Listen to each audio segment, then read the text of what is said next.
The autumn rain drummed against the windows of Miller's Diner, a beloved family restaurant nestled in the heart of downtown Portland, Oregon.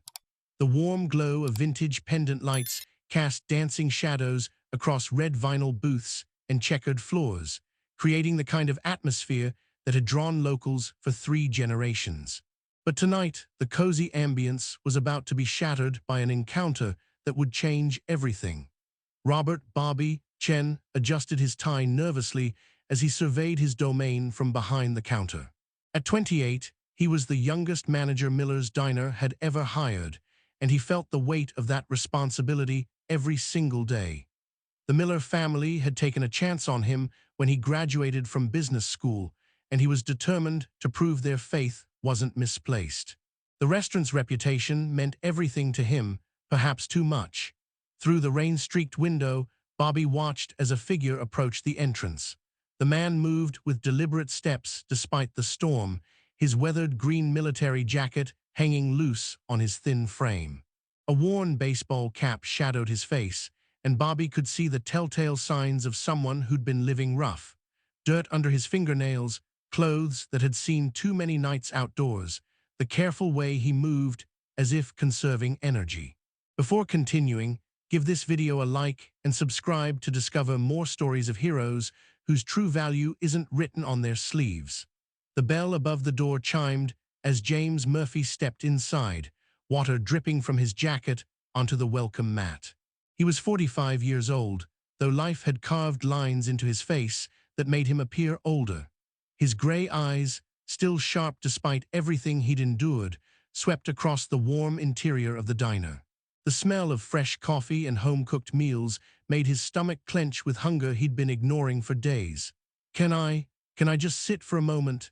James asked quietly, addressing Bobby, who had emerged from behind the counter. "I'm not causing any trouble, just need to get out of this rain." Bobby's jaw tightened. He'd dealt with homeless individuals before, and while he wasn't heartless, he had a business to run. The dinner rush was about to begin, and he couldn't afford to have paying customers feeling uncomfortable. The Miller family had built their reputation on providing a safe, family-friendly environment, and Bobby wasn't about to let that slip on his watch. "I'm sorry, sir, but this is a restaurant, not a shelter," Bobby said, his voice carrying the practiced authority he'd learned to project. "If you're not ordering food, I'm going to have to ask you to leave." James nodded slowly, understanding the position but hoping for a different outcome. "I understand your concern, son. I just need a few minutes to—" "I said you need to leave," Bobby interrupted, his voice rising slightly. Several customers had begun to notice the exchange, their conversations dying down as they watched the scene unfold. "Look, I'm sure there are services available to help you, but this isn't the place." The weight of shame pressed down on James's shoulders as he felt every eye in the restaurant turn toward him. This wasn't who he used to be, wasn't who he'd trained to be. But addiction, PTSD, and a series of devastating personal losses had stripped away everything he'd once been proud of. The uniform he'd worn with honor for 15 years was long gone, replaced by donated clothes from a shelter he could no longer afford to stay in. "Please," James said, his voice barely above a whisper. "I served my country. I just need—" "Everyone says that," Bobby cut him off, moving toward the door and holding it open. The cold rain swept in, carrying with it the sounds of traffic and the city's indifferent bustle. "I've heard every story in the book. Out." "Now." James felt something inside him break a little more. He'd faced enemy fire, had made life-and-death decisions that saved his fellow soldiers, had been decorated for valor. But none of that mattered now. To Bobby, to the customers watching with a mixture of pity and discomfort, he was just another homeless person disrupting their evening. Without another word, James pulled his jacket tighter around his shoulders and stepped back into the storm. The door closed behind him with a finality that echoed through the suddenly quiet diner. Bobby straightened his tie again, feeling the weight of the customers' stares, some approving, others questioning his decision. What none of them knew, what Bobby couldn't have known, was that the man he'd just ejected had once been Staff Sergeant James Murphy, recipient of the Medal of Honor, Purple Heart, and Bronze Star. The same man who, 5 years earlier, had single-handedly held off an enemy assault in Afghanistan, saving the lives of 12 soldiers, including a young lieutenant who had grown up to become one of the most respected generals in the United States Army. 3 days passed before fate would intervene in the most unexpected way. The dinner rush at Miller's Diner was in full swing when the door opened to reveal a man whose presence immediately commanded attention. General Patricia Williams stepped inside, her dress uniform immaculate despite the light rain that had begun to fall outside. At 52, she carried herself with the bearing of someone accustomed to both respect and responsibility, her 3 stars gleaming under the diner's warm lighting. Bobby felt his pulse quicken as he recognized the significance of his new customer. Military brass didn't typically frequent Miller's Diner, and he was determined to make the best possible impression.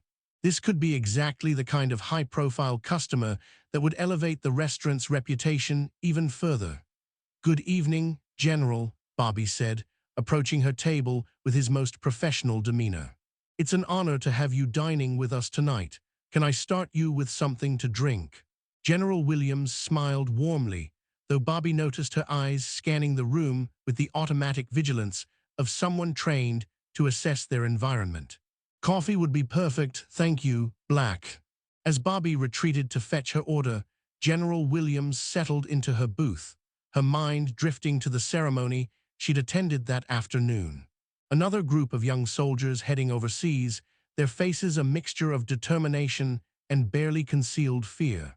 She'd given them the same speech she'd delivered countless times about honor, duty, and the sacrifices that service demanded. But tonight, her thoughts kept returning to one particular soldier who had embodied those virtues more than any other she'd known. The coffee arrived with practiced efficiency, and Bobby lingered just long enough to ask, "Have you decided what you'd like to order, ma'am?"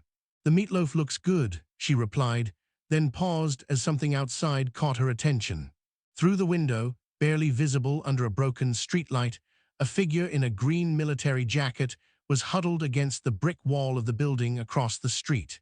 Even from this distance, even after 5 years, there was something familiar about the way the man carried himself. Bobby followed her gaze, and his expression hardened. "I'm sorry about that, General. We've had issues with homeless individuals lately. I can call the police if it's making you uncomfortable." General Williams's attention snapped back to Bobby, her expression sharpening. "Homeless individuals?" "Yes, ma'am. Had one come in here just a few days ago, actually. Claimed to be a veteran, but you know how that goes. They all say that to try to get sympathy." Bobby's voice carried a dismissive tone that made the general's jaw tighten almost imperceptibly. "I had to ask him to leave. Can't have that kind of element disrupting our family atmosphere." Something cold settled in General Williams's chest as she looked back at the figure across the street. The man had shifted slightly, and a shaft of light from a passing car illuminated his profile for just a moment. Her breath caught in her throat as recognition hit her like a physical blow. "Excuse me," she said, rising abruptly from her seat. "I need to step outside for a moment." Bobby watched in confusion as one of the most decorated generals in the U.S. Army walked purposefully toward the door, her meal forgotten. Through the window, he saw her cross the street with quick, determined strides, approaching the homeless man he'd ejected just days before. The rain had intensified, and James was pressed against the brick wall, trying to find shelter under a narrow overhang that provided minimal protection. His eyes were closed, and he was taking slow, measured breaths, a technique he'd learned in the service to manage pain and stress. He didn't notice the approaching figure until a familiar voice spoke his name. "Staff Sergeant Murphy." James's eyes flew open, and he found himself staring into the face of someone he hadn't seen in 5 years. Lieutenant Williams, though she wore general's stars now, stood before him, her expression a mixture of shock, concern, and something that looked like heartbreak. "Lieutenant," James struggled to his feet, muscle memory bringing him to attention despite his circumstances. "I mean, General Williams, ma'am, I didn't expect." Jesus, Murphy, what happened to you? The question hung in the air between them, loaded with years of separation and the obvious trajectory of James's life since she'd last seen him. In that moment, she wasn't a three-star general addressing a homeless veteran. She was Patricia Williams, former second lieutenant, looking at the man who had risked everything to bring her and 11 other soldiers home alive. "It's a long story, ma'am," James said quietly, his voice carrying the weight of accumulated shame and loss. "Nothing you need to concern yourself with." General Williams stepped closer, rain beginning to dampen her uniform. "Like hell, it's not my concern. You saved my life, Murphy. You saved all our lives." Inside the diner, Bobby pressed his face to the window, straining to understand what was happening. The general appeared to be having an intense conversation with the homeless man, the same one he'd thrown out days earlier. But that couldn't be right. There had to be some mistake. General Williams felt the weight of recognition settle over her like a heavy cloak as she studied James's weathered face. 5 years had transformed him from the confident staff sergeant she remembered into this hollow-eyed man seeking shelter from the rain, but she would have known him anywhere. The scar above his left eyebrow, earned during the firefight that had made him a hero, was still visible beneath his worn baseball cap. "Murphy, listen to me," she said, her voice carrying the authority that had commanded respect in war zones around the world. "You're coming inside with me, right now." James shook his head, water dripping from the bill of his cap. "Ma'am, with all due respect, I don't think that's a good idea. The manager made it clear I'm not welcome." "Let me worry about the manager." General Williams's tone brooked no argument. "That's an order, Staff Sergeant." Despite everything, the addiction, the homelessness, the crushing weight of civilian life, James felt his spine straighten at the familiar command structure. "Yes, ma'am." They crossed the street together, the general matching James's slower pace. Through the window, Bobby watched their approach with growing anxiety. His carefully ordered world was about to be turned upside down, though he didn't yet understand how completely. The bell chimed as they entered, and the entire diner seemed to hold its breath.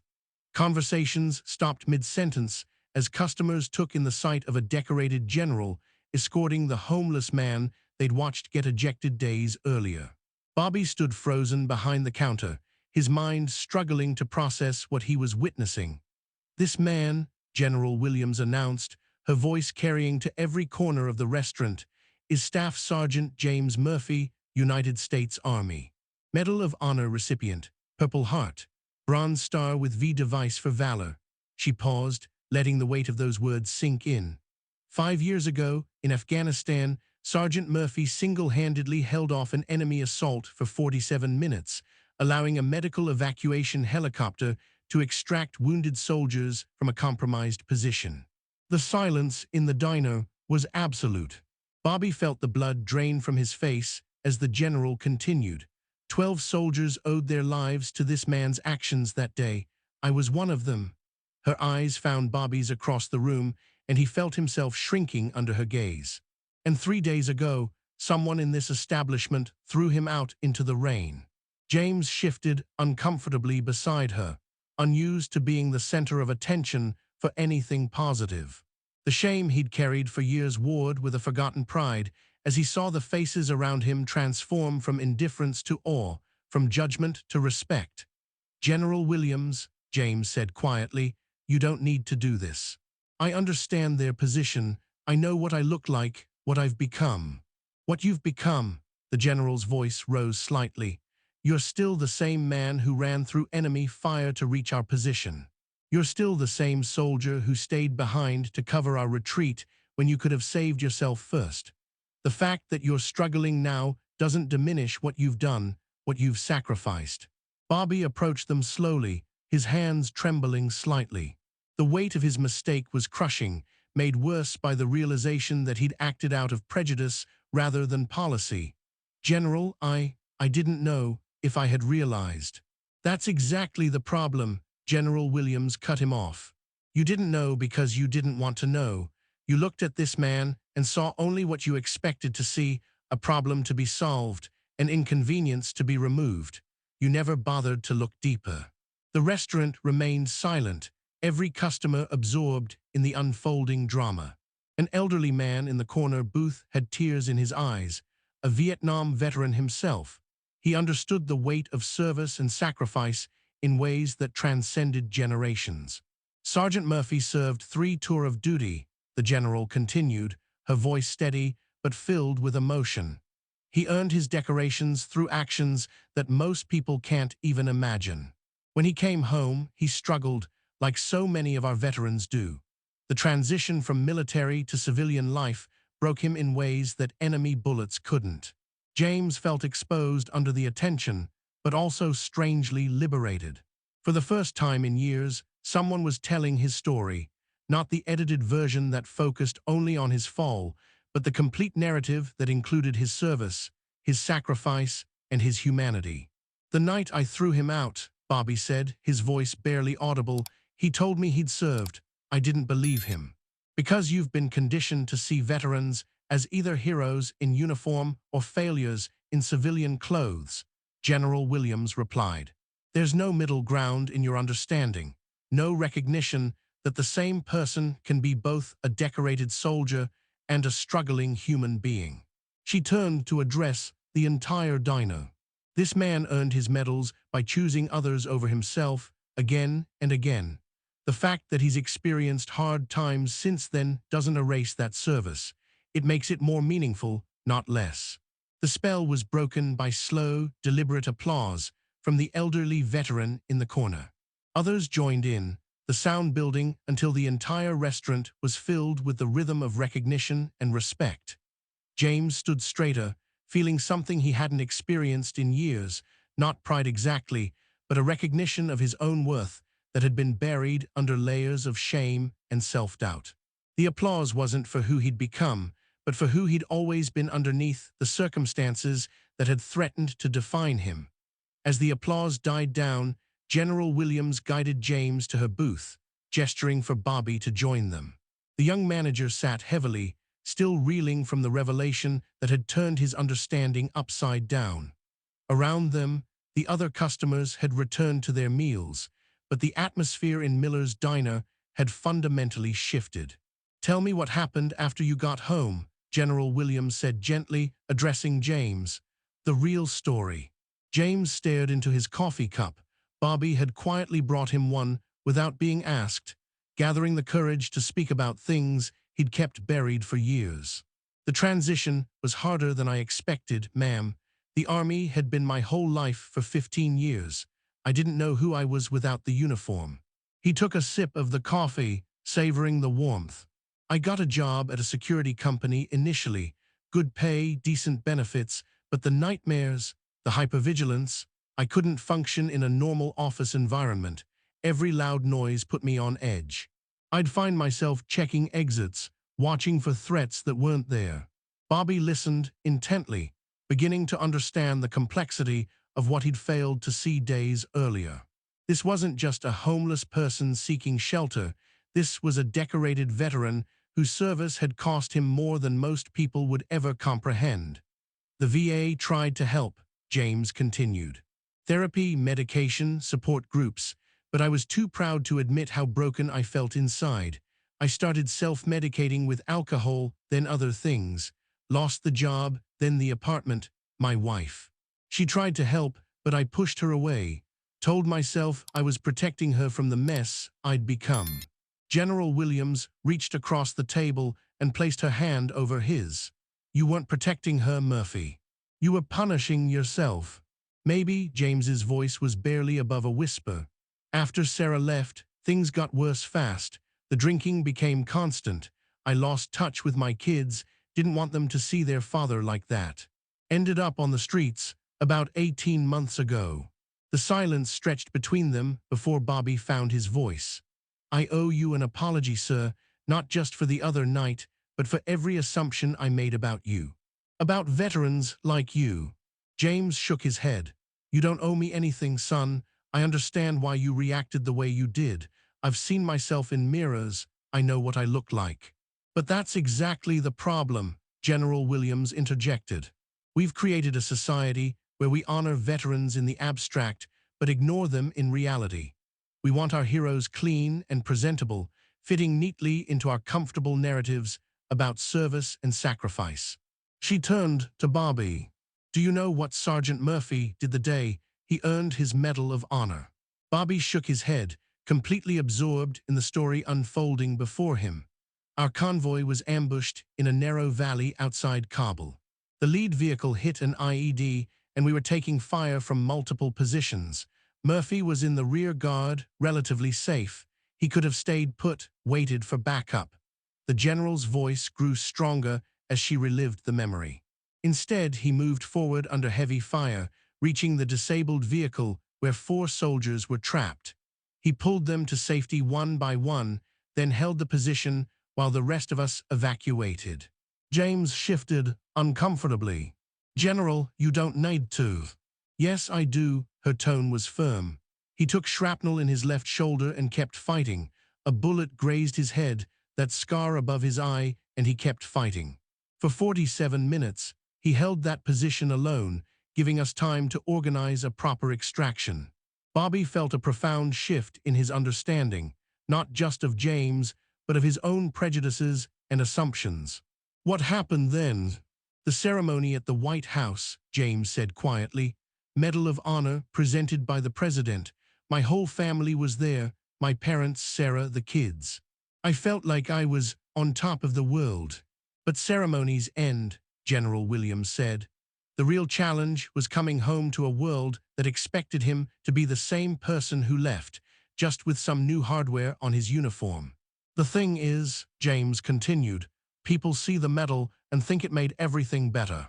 Like being recognized for your service somehow protects you from the psychological cost of that service. But every time I looked at it, I remembered the friends who didn't make it home. The sounds of that firefight. The smell of cordite and blood. Bobby was quiet for a long moment, processing everything he'd heard. Finally, he spoke. What can I do? How can I make this right? James looked surprised by the question. You don't need to make anything right, son. You are protecting your business, your customers. I respect that. No, Bobby said firmly. I was making assumptions based on appearance instead of character. That's not protection, that's prejudice. He paused, then continued with growing resolve. When I was growing up, my grandmother used to say that you can judge a society by how it treats its most vulnerable members. I failed that test completely. General Williams smiled for the first time since entering the diner. The fact that you recognize that failure is the beginning of wisdom. The conversation was interrupted by the elderly veteran from the corner booth approaching their table. He moved slowly, leaning heavily on a wooden cane, but his bearing was unmistakably military. Excuse me, he said, addressing James directly. Frank Morrison, Marine Corps, Vietnam. I just wanted to shake your hand, son. James rose and accepted the handshake, feeling a connection that transcended the differences in their service eras. Thank you for your service, sir. Thank you for yours. Frank's voice carried the weight of shared understanding. And son, it gets better, not easy, but better. You just have to keep going one day at a time. As Frank returned to his table, James sat back down with something approaching peace in his expression. For the first time in months, he felt seen, not as a problem to be solved or a charity case to be helped, but as a complete human being whose worth wasn't diminished by his current circumstances. The conversation at the booth continued well past the dinner rush, with Bobby listening intently as General Williams and James shared stories from their military service. Other customers had come and gone, but the three of them seemed suspended in time, processing the weight of recognition and understanding. There's something I need to tell you both, Bobby said during a lull in the conversation. My father is David Miller, the original owner's grandson. When he hired me, he told me something I'd forgotten until tonight. James and General Williams looked at him expectantly. He said that Miller's Diner was founded by his great-grandfather in 1952, specifically to serve the community, all of the community. Back then, it was one of the few places in Portland that would serve anyone, regardless of background or circumstances. Bobby's voice grew stronger as he continued. He made me promise to honor that legacy, to remember that food and shelter are basic human dignities, not privileges to be earned. The irony wasn't lost on any of them. Bobby had violated the very principles the diner was built on, and it had taken this confrontation to remind him of his deeper responsibilities. "I have a proposal," Bobby said, looking directly at James. "Not charity, not pity, an opportunity." He paused, gathering his thoughts. "We need someone with your experience to help us do better, to train our staff on recognizing and serving veterans, to help us understand the real challenges facing people transitioning back to civilian life." James frowned. "I appreciate the gesture, but I'm not qualified to train anyone on anything. Look at me, I'm hardly a success story." "That's exactly why you're qualified," General Williams interjected. "You understand both sides, the service and the struggle. You know what it means to wear the uniform with pride and what it costs to take it off." Bobby nodded enthusiastically. "We want to partner with local veteran services, create a program that provides not just meals but real support. Job placement assistance, counseling resources, transition programs. And we need someone who's been through it to help us get it right." James sat quietly for a moment, overwhelmed by the sudden shift from outcast to valued contributor. "What would that look like?" "A living wage position, starting immediately," Bobby replied. "Housing assistance while you get back on your feet. And most importantly, a chance to turn your experience, all of it, into something that helps others." "The program would be called Murphy's Table," General Williams added, earning surprised looks from both men. "What? I've been thinking about this since we sat down. Veterans helping veterans, honoring service by supporting the entire journey, not just the glory moments." James felt tears threatening for the first time in years. Not tears of shame or despair, but something approaching hope. "I don't know what to say." "Say yes," Bobby urged. "Help us build something that honors the spirit your service represents. Help us make sure no veteran feels unwelcome in their own community." The transformation in the diner over the next hour was remarkable. Word had somehow spread through Portland's veteran community, probably through Frank Morrison's network of connections, and former service members began arriving. Not for a meal necessarily, but to shake James's hand, to share their own stories, to be part of something larger than their individual struggles. Bobby watched in amazement as his restaurant became an impromptu gathering place for people who understood sacrifice in ways he was only beginning to comprehend. The energy was palpable, not pity or charity,